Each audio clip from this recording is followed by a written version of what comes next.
raja memiliki dua orang putri cantik bernama Purbararang dan adiknya Purbasari. Purbasari sangat baik sifat dan kelakuannya. Selain hatinya yang elok, ia juga memiliki paras yang cantik dan dermawan.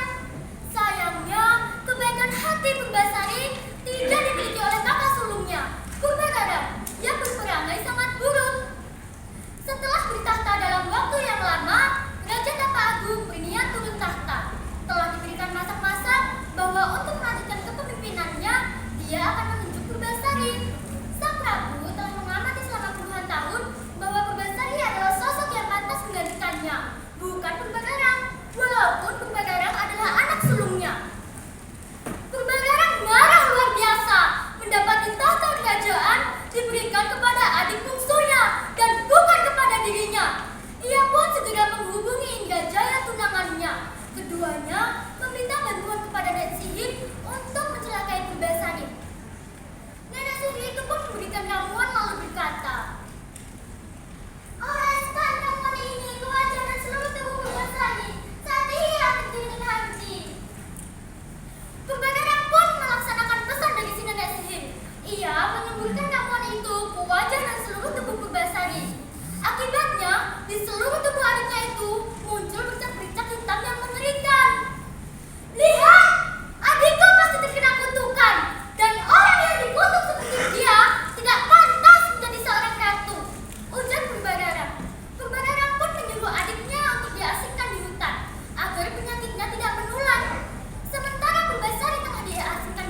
bahagia menyambut ratu mereka yang baru.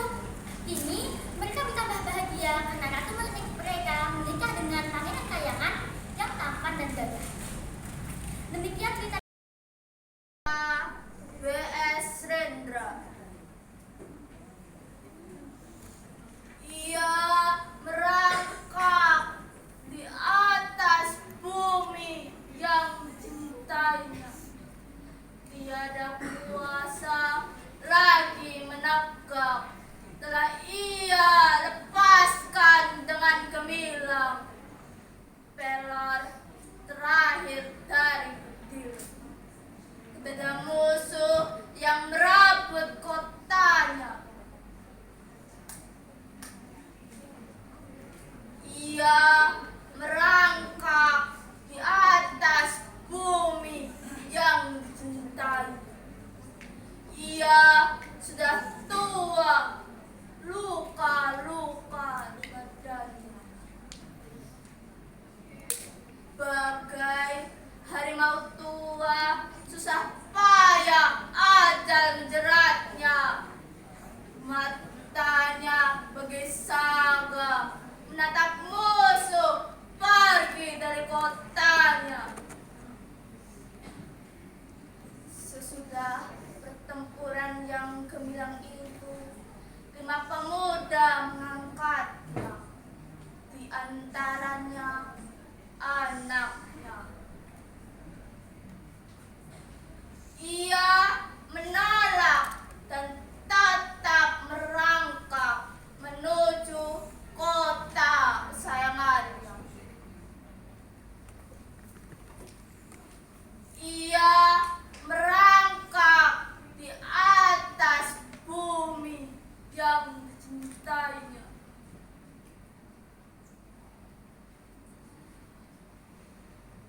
Ia belum lagi selesai tindak maupun menghadangnya ketika anaknya memegang tangannya.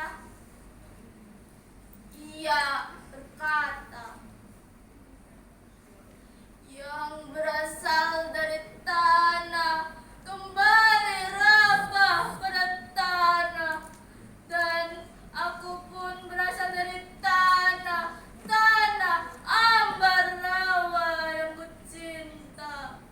Kita bukanlah anak jada karena kita punya bumi kecintaan, bumi yang menyusui kita dengan mata airnya.